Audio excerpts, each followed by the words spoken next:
My name's Anna. I work as an economist for a big firm in the city. Numbers have always been my thing, but personal equations, those I figured out the hard way. Life was on a predictable track until Mom got sick. It was just her and me after Dad passed away when I was a teenager. She was more than just a mom. She was my rock. When she got diagnosed with a condition that needed full-time care, I did the only thing that made sense. I sold her cozy house and moved her into a top-notch nursing home, the kind of place with gardens, 24-hour care, and even a piano in the lounge where she used to play her favorite tunes. It cost a fortune, but seeing her smile, playing those keys like she was young again, made every penny worth it. I remember one evening, after a long day of crunching numbers and balancing budgets, my boss Lucy dragged me to this party. Lucy's the head honcho at our firm, and despite her tough exterior, she's been my pillar through thick and thin. "Come on, Anna, you need to let your hair down every once in a while," she had said, her arm slung over my shoulder as we walked into the loud, crowded room.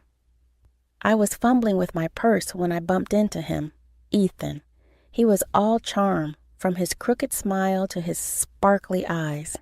"Sorry, didn't see you there," he chuckled, handing me back my purse which had landed at his feet.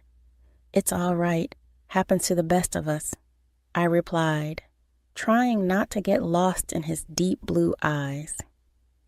As the evening rolled on, it turned out Ethan was the friend of a friend, and we got talking about everything from work to our favorite old movies. Turns out we both had a soft spot for old-school jazz and spaghetti westerns. Lucy and I both took a liking to him, but it was clear Ethan had eyes only for me. Lucy noticed, but she was cool about it. After he asked me out, she pulled me aside, her drink in hand.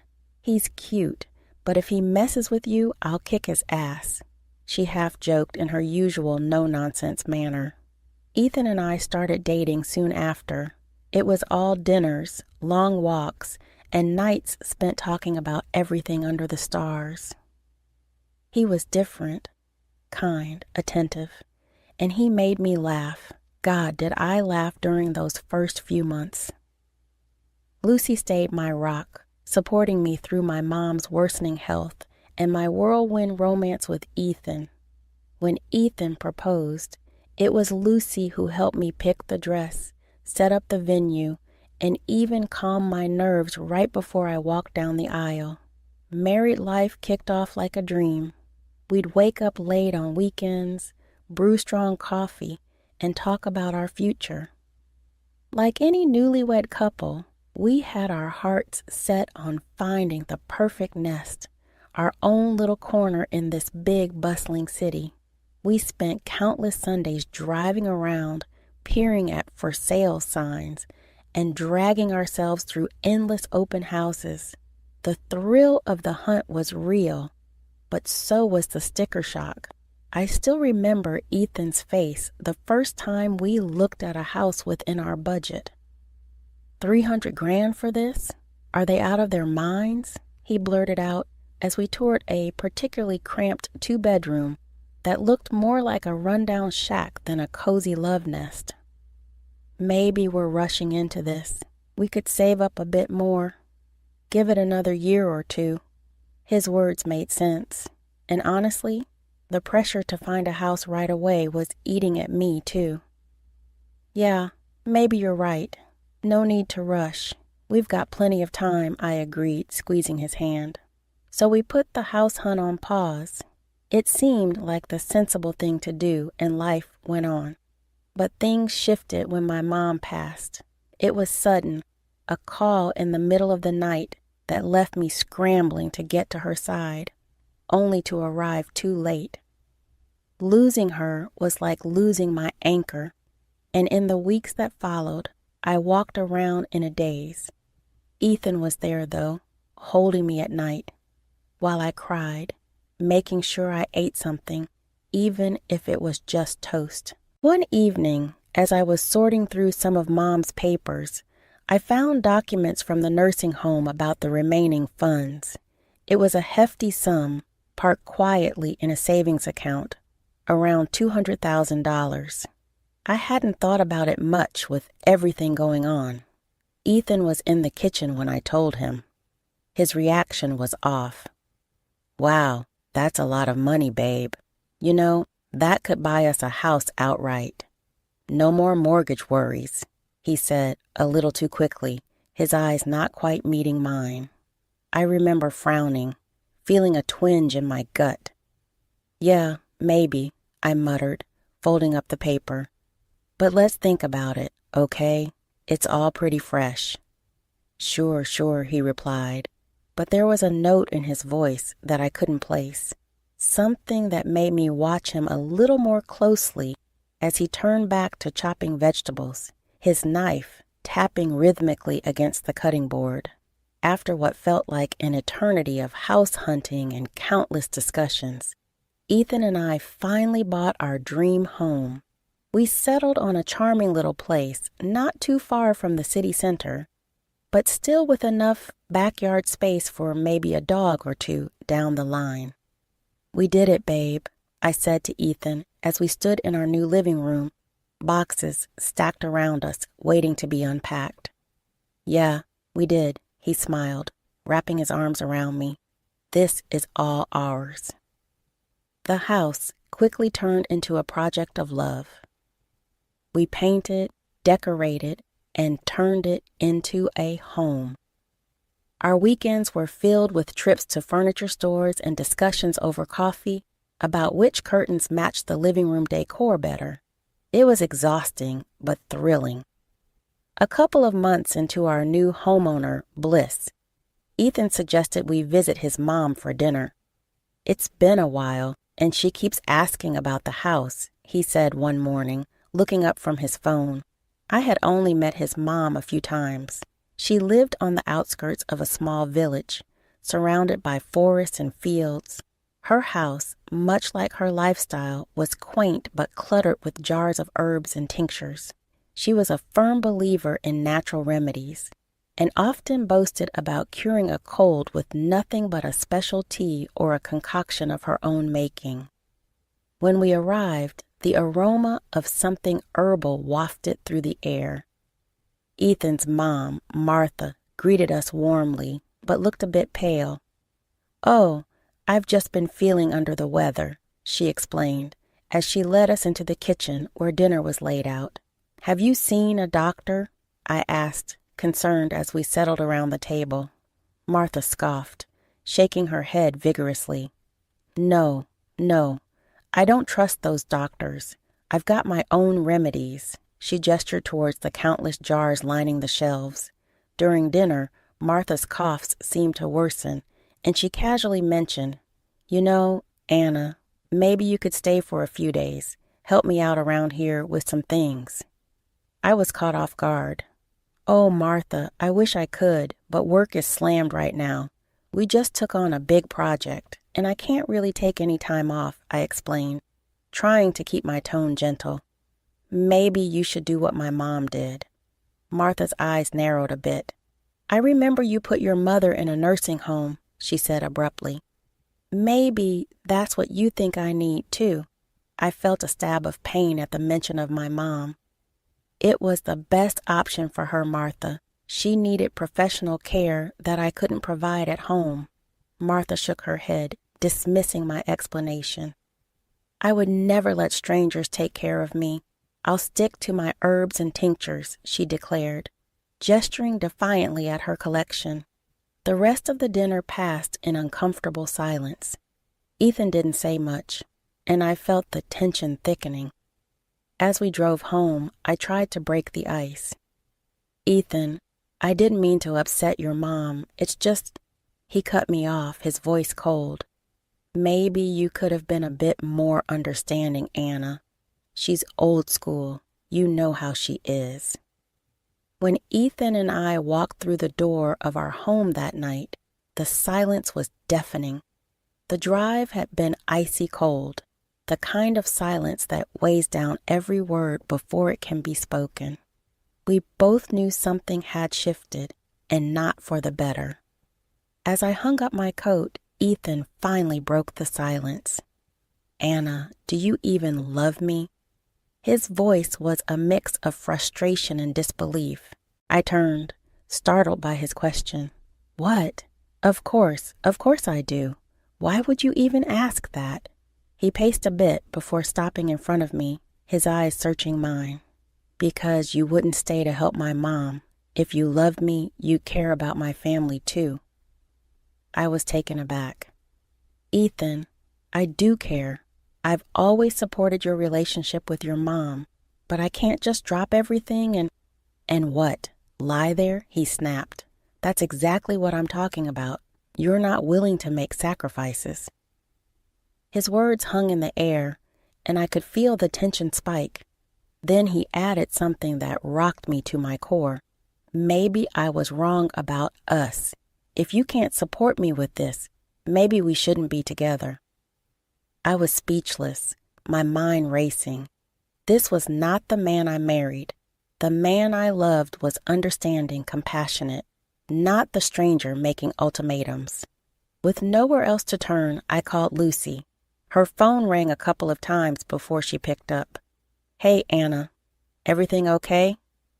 I poured out everything, from the dinner with Martha to Ethan's harsh words and the looming threat of divorce. Lucy listened quietly, only interjecting to clarify a point or two. After I finished, she was silent for a moment, then said, "That's rough, Anna. But you know what? You did what you could. You can't just upend your life because Ethan or his mom expects you to. And threatening divorce? That's manipulative, Anna. You see that, right? Talk to him when things have cooled off."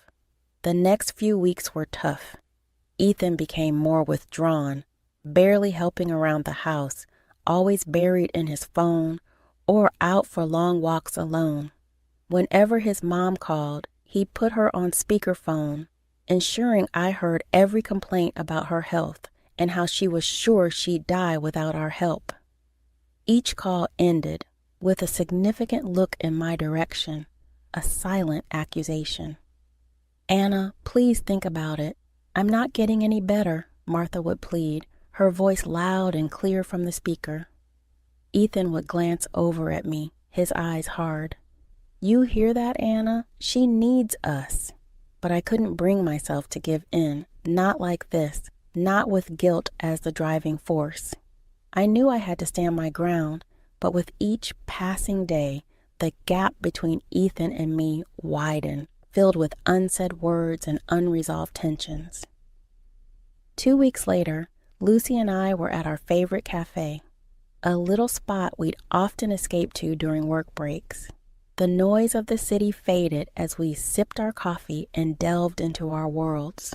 Hers, the office, mine, increasingly tangled and dark. "So, what's up?" Lucy asked, her eyebrows knitting together as she noticed my distracted look. I stirred my coffee, the sugar dissolving like the last bits of my patience. "It's Ethan and his mom. Things are getting weird, Lucy. More than just the usual family drama." Lucy leaned in, her interest piqued. "Weird how? What's he doing?" "He's pushing really hard for me to move in with his mom, like obsessively. And he's been weirdly secretive." "Something's off," I said, feeling the weight of my words. Lucy's face hardened. "You think he's up to something? Anna, you might want to check this out properly. Maybe hire a private detective. See what he's really up to." 2 days later, I met with a detective, a gruff man with sharp eyes named Mike. I explained everything, how Ethan's behavior had shifted, his sudden insistence on his mother's house. Mike listened, jotting down notes. "We'll see what we can dig up. It does sound like he's hiding something. Give me a couple of weeks." Those weeks were long. Each day, Ethan's coldness turned our home into a silent battleground. His calls with his mom were now daily serenades of guilt and manipulation, always on speaker.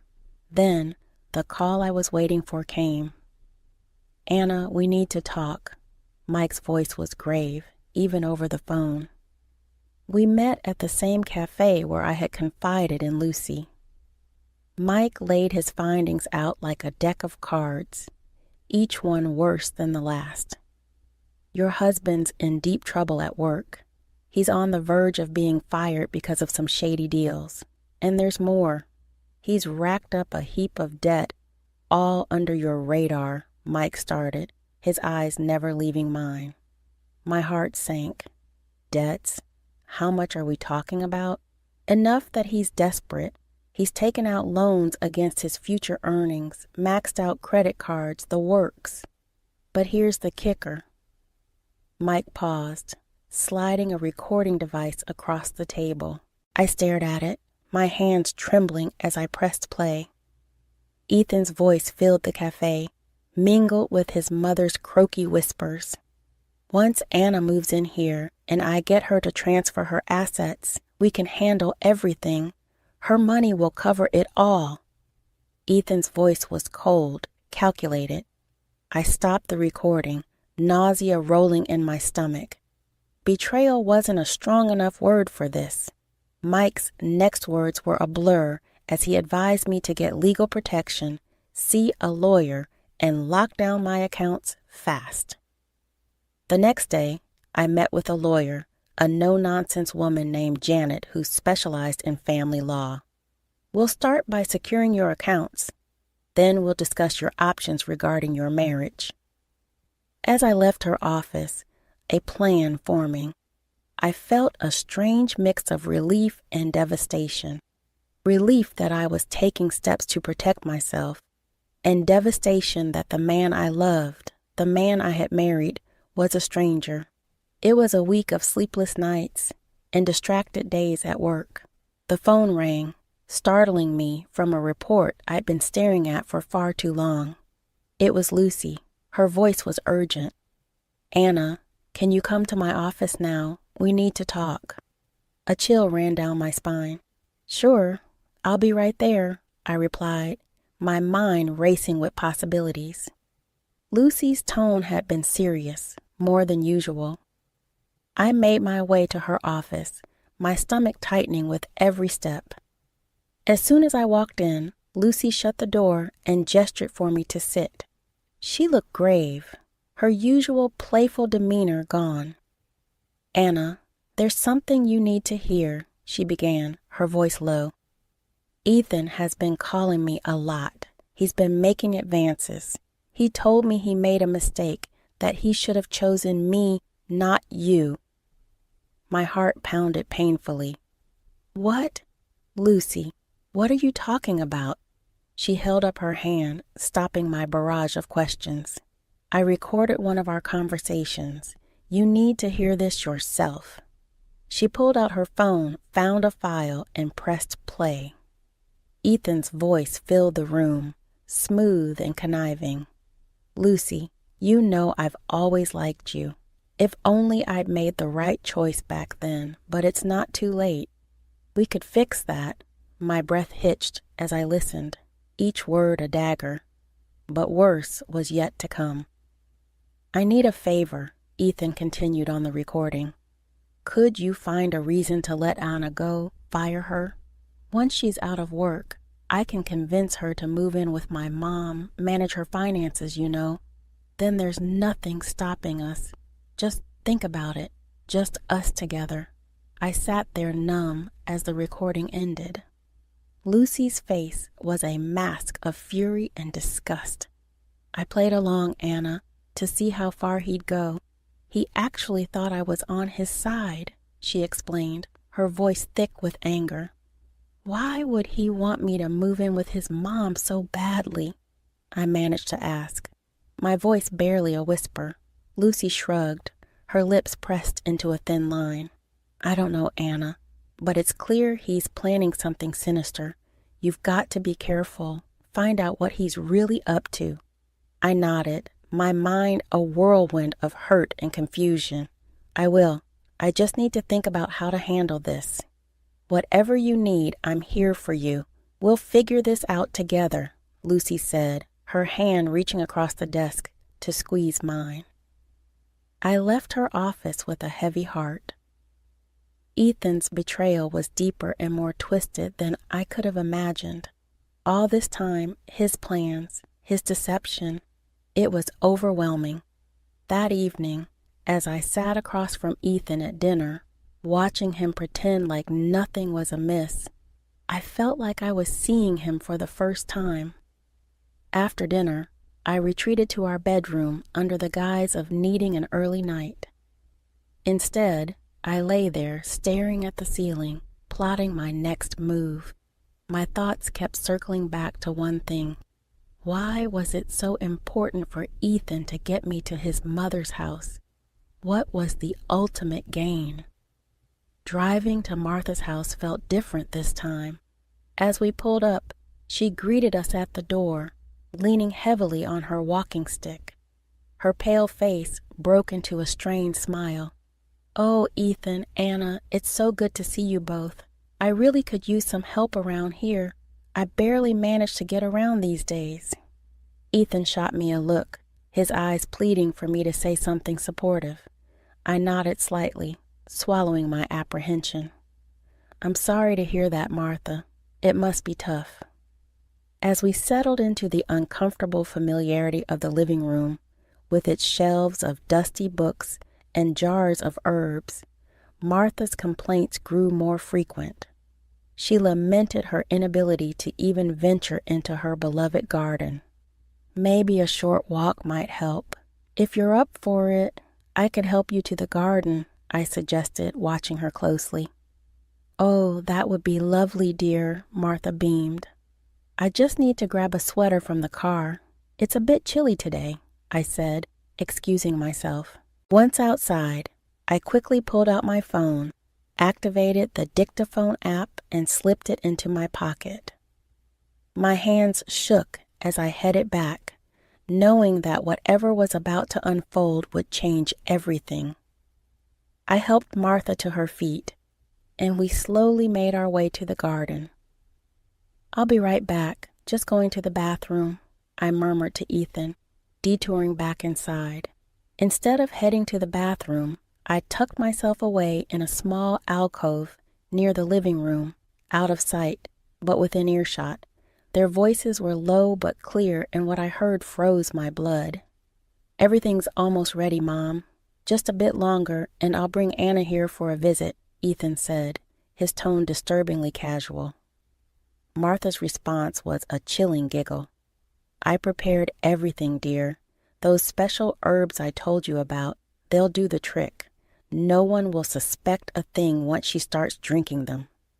Ethan laughed, a sound that twisted my stomach. "And then it's just us.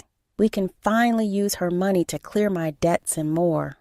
Martha's voice was greedy as she replied, "Yes, yes, and you'll inherit everything after she's gone. Just make sure she stays here long enough." I waited, my heart pounding, until their voices faded, discussing mundane plans about the garden. Stepping quietly from my hiding spot, I rejoined them outside as if nothing had happened. "Shall we go back inside? It looks like it might rain," I said, my voice steady, despite the turmoil inside. The ride home was a silent nightmare. As soon as we reached home, I mumbled an excuse about feeling unwell and needing to rest. Alone in the safety of our bedroom, I replayed the recording, each word confirming the horrifying truth. The next evening, I walked through the door of our house, my emotions a whirlwind of staged anger and hidden fear.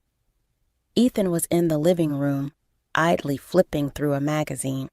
Slamming my bag onto the sofa, I let out a controlled breath to simulate distress. "Can you believe it, Ethan? Lucy just fired me. No warning, nothing, just out of the blue." Ethan's head snapped up, his eyes widening, not with concern, but an unmistakable glint of satisfaction. Fired? Well, that's unexpected. But Anna, maybe it's for the best. Now there's nothing keeping you here. You can move in with my mom. You know she needs you. The raw shock I feigned masked my boiling anger. Move in with your mom? Are you serious? After everything, that's what you suggest? I shot back, my voice rising in controlled indignation. Ethan stood, his expression hardening as he approached me. Yes, I am serious. If you cared at all, you'd do this. And if you won't, maybe we shouldn't be together. Maybe a divorce will make you change your mind. His words were the cue I needed. With a grim smile, I pulled out the divorce papers from my bag, their crisp edges a symbol of my newfound resolve. Funny you should mention that, I said, handing them to him. I've been thinking the same thing. Ethan's face went white, but the next second he came toward me with a menacing grimace. Just then, the door swung open. Lucy and Janet, my lawyer, stepped in, their timing perfect. Ethan recoiled as if struck, the realization dawning on him that his game was up. Janet stepped forward, her presence commanding. Ethan, you can make this easy. Sign the papers, give up claims on the house and joint savings, and walk away. We won't press charges for what you and your mother planned. We have recordings as evidence. Ethan looked like a cornered rat, his eyes darting from my face to Lucy's and then back to the lawyer. Recordings? He stammered, his voice barely a croak. What recordings? The recordings of your conversations with your mother, Martha Miller, the lawyer clarified, her voice devoid of emotion. Conversations that clearly outline your plan to poison Mrs. Anna Miller and inherit her assets. A strangled gasp escaped Ethan's lips, his defiance crumbling, the bluster draining from him. With a shaky hand, he signed the papers, his future and our shared past disintegrating with each stroke of the pen. Good choice, Janet said, her voice cool as she collected the documents. You'll find it's much easier this way. Lucy approached me, her hand on my shoulder. You okay? Yeah, I think I will be, I replied, watching as Ethan's figure shrank, his plans and plots reduced to nothing more than memories and warnings. In the weeks that followed, Ethan's world unraveled further. Fired from his job due to shady dealings and burdened by debts, he was forced to sell his mother's house just to stay afloat. They ended up in a rented apartment, a stark contrast to the life he had plotted to steal from me. As for me, I remained in the house that was once ours, now solely mine. Lucy and I, our friendship solidified by the ordeal, often sat in my garden, talking about everything and nothing. Life had thrown me into the depths, but I had emerged, not just surviving, but thriving,